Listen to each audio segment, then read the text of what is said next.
प्रियंका गांधी संसद में पहली बार बोलने के लिए खड़ी हुई तो राहुल गांधी समेत पूरी संसद ने ताली बजाकर उनका स्वागत किया। प्रियंका गांधी ने भी हाथ जोड़कर सबका अभिवादन किया। प्रियंका गांधी के बोलने से पहले राजनाथ सिंह ने संविधान पर चर्चा की शुरुआत की थी। प्रियंका गांधी संसद में बोलने के लिए खड़ी हुई तो उनके भाषण में इंदिरा गांधी की झलक दिखाई दे रही थी।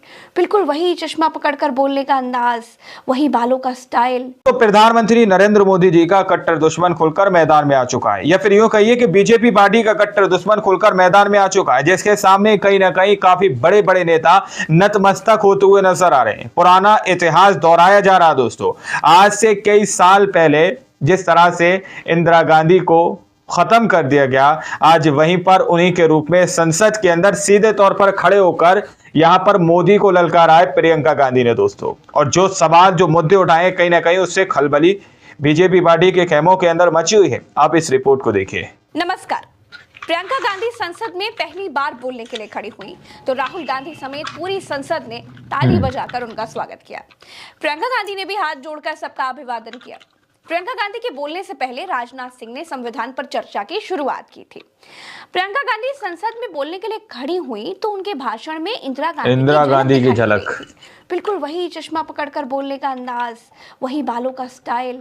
प्रियंका गांधी का जब भाषण समाप्त हुआ तो राहुल गांधी ने प्रियंका गांधी को अपनी अगली रो वाली सीट पर बुलाकर उनको शाबाशी भी दी। संसद में प्रियंका गांधी भाषण देने के लिए खड़ी हुई तो बीजेपी को ललकारते हुए उन्होंने कहा कि अगर बीजेपी में हिम्मत है तो बीजेपी एक बार बैलेट पेपर से वोट कराकर दिखा ले, सारा जीत का नशा उतर जाएगा, दूध का दूध और पानी का पानी हो जाएगा। आप भी बैलेट पे चुनाव कर लीजिए, आप भी बैलेट पे चुनाव कर लीजिए, दूध का दूध पानी का पानी हो जाएगा। बैलेट पेपर से चुनाव कर लीजिए ना दोस्तों। बीजेपी को मिर्ची लग ही रही थी कि प्रियंका गांधी ने एक वेश बदलने वाले राजा की कहानी सुना दी और उसकी तुलना मोदी जी से करती। अब इस पर बीजेपी और भड़क गई। खुद भय में रहने वाले हैं, चर्चा से डरते हैं, आलोचना से घबराते हैं। कई दिनों से हम मांग रहे हैं कि चर्चा करिए, लेकिन चर्चा हिम्मत ही नहीं है।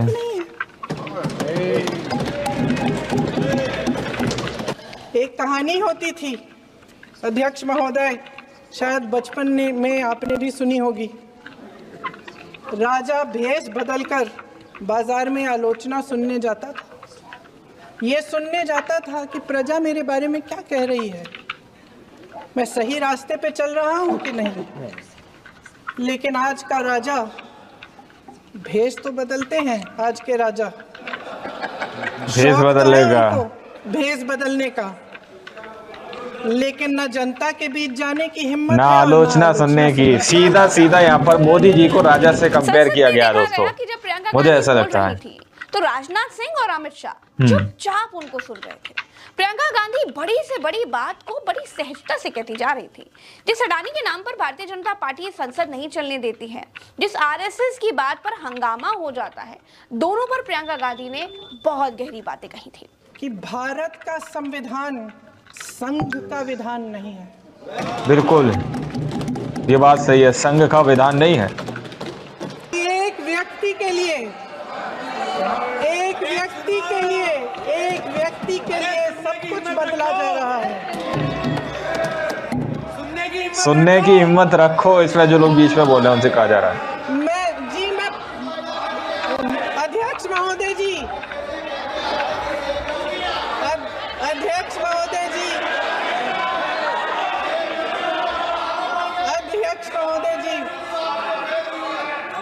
महोदय जी, अडानी जी को सारे कोल्ड स्टोरेज प्रदेश की सरकार ने नहीं दिए। अडानी जी को सारे कोल्ड स्टोरेज आपकी सरकार ने दिए। प्रियंका गांधी नेहरू के नाम की माला जपने वाले नरेंद्र मोदी और शाह को जवाब दे रही थी। खास बात ये रही दोस्तों कि शाह प्रियंका गांधी का भाषण बड़े ध्यान से सुन रहे थे और प्रियंका गांधी बहुत ही शांति से एक बखिया उधेड़ रहे, शैलीनता के साथ पूरी तरीके से। ज्यादा से ज्यादा अतीत की बातें करते हैं। 1921 में क्या हुआ, कब हुआ, नेहरू जी ने क्या किया। अरे वर्तमान की बात करिए, वर्तमान की बात कीजिए ना, प्रेजेंट की क्या बात है। आप क्या कर रहे हैं? आपकी जिम्मेदारी क्या है? कि सारी जिम्मेदारी जवाहरलाल नेहरू की है। दोस्तों, प्रियंका गांधी ने दिखा दिया है कि आने वाले समय में वो सत्ता पक्ष पर बिजली बनकर टूटने वाली हैं। अपने पहले ही भाषण में प्रियंका गांधी ने कहा, भाजपा सरकार में अंग्रेजों के शासनकाल वाला डर का माहौल है। देशद्रोही कह के उत्तर प्रदेश में मुझे याद है कुछ अध्यापिकाएं प्रदर्शन कर रही थी, उन पर मुकदमा डाल दिया देशद्रोही का, उन्हें देशद्रोही कह दिया। इन्होंने देश का पूरा माहौल भय से भर दिया है। इनकी मीडिया की मशीन गोदी मीडिया खास करके चाटुकारिता मीडिया जो तलबे चाटने का काम करता है, शायद वह भी भय में ही है। महोदय, मैं इस सदन को याद दिलाना चाहती हूँ कि ऐसा डर का माहौल देश में अंग्रेजों के राज में था। बिल्कुल। जब इस तरफ बैठे हुए गांधी की विचारधारा वाले लोग आजादी की लड़ाई लड़ रहे थे और उस तरफ वाली विचारधारा वाले लोग भय में रहकर अंग्रेजों के साथ साठगांठ कर रहे थे। प्रियंका गांधी ने बताया कि कैसे एक डरी हुई सरकार ने पत्रकारों से लेकर समाज के हर उस वर्ग पर सेंसरशिप लगा दी है जो सरकार के आलोचना कर सकते हैं। इस देश की जनता ने खुलकर आलोचना की, निडर होकर धरने किए, प्रदर्शन किए। जब जब जनता नाराज हुई तब तब सत्ता को ललकारा, उसे चेतावनी दी, बड़े से बड़े नेताओं को कटघरे में खड़ा किया, उनसे जवाब मांगा, न्याय मांगा। इस देश के छोटे छोटे से नुक्कड़ की दुकानों में, चाय की दुकानों में, इस देश के घरों में, गलियों में, मोहल्लों में, अखबारों में, प्रकाशन घरों में, न्यायपालिकाओं में चर्चा कभी बंद नहीं हुई। लेकिन आज ये माहौल नहीं है। आज जनता को डराया जा रहा है, डराया जाता है, धमकाया जाता है।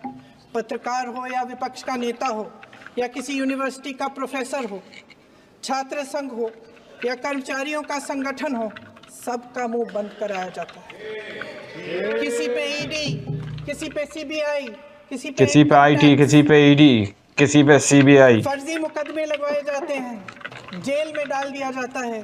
विपक्षी नेताओं को जेल में डाल दिया जाता है, उनको सताया जाता है। प्रियंका गांधी ने बहुत ही सधे हुए शब्दों में देश को बताया कि किस तरह से बीजेपी संविधान रौंद रही है और मोदी क्यों संविधान की किताब माथे पर लगाने को मजबूर हुए।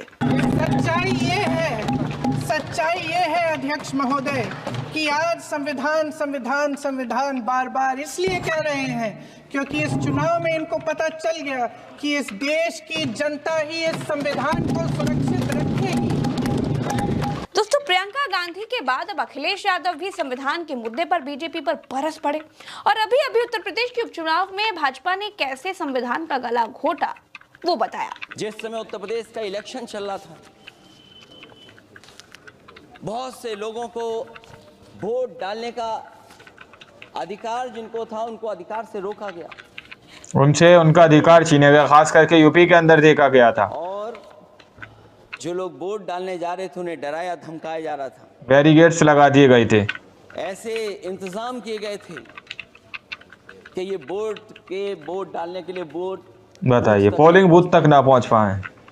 वो तस्वीरें अध्यक्ष महोदय न केवल हम लोगों ने देखी बल्कि पूरे देश और दुनिया ने देखी होंगी कि किस तरीके से उत्तर प्रदेश की सरकार के प्रशासन के इशारे पर एक पुलिस के अधिकारी ने महिलाओं को वोट से डालने से रोका और रिवॉल्वर दिखा करके कहा कि वोट डालने शेम शेम शेम शेम। मैं उन बहादुर महिलाओं को बधाई देना चाहता हूं कि उन्होंने परवाह नहीं की। उन्होंने कहा कि इससे कुछ जान जाने वाली नहीं, अगर जान भी जाएगी तो भी हम देश को बचाएंगे। सिर्फ अखिलेश यादव, सिर्फ प्रियंका गांधी नहीं थी जिन्होंने संसद में ईवीएम और वोटिंग में धांधली का मुद्दा उठाया।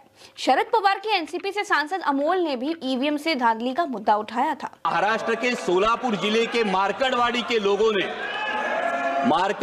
लोगों ने बैलेट पेपर पर यह जानने की कोशिश की कि उनका आज विपक्ष कितना मजबूत है, आप लोग देख सकते हो और समझ भी सकते हैं। इन्होंने मैं ये डिस्क्लेमर ही देता हूं, मैं ईवीएम से आया हूं, लेकिन जिन मतदाताओं की आशंका है उन मतदाताओं की बात यहां रखना मैं समझता हूं मेरा कर्तव्य है। ना उन्होंने इलेक्शन पे अविश्वास दिखाया था, ना उनको फैसले पे आपत्ति थी, क्योंकि वहां पे तो उम्मीदवार जीत के आया है, उम्मीदवार जीत के आया है। फिर भी लोग जानना चाहते हैं वोट कहां गया, खो गया या चोरी हो गया। सब ताज उछाले जाएंगे, सब तख्त गिराए जाएंगे, बस नाम रहेगा संविधान का। मुबारक घड़ी है, कल सच धज कर, मेकअप रच कर, खूब जच कर देखो उसका मंच पर आना, किताब संविधान की आंखों से लगाना और फरमाना, मैं शीश को झुकाकर इस किताब को मन में बसाकर ईश्वर की शपथ लेता हूँ।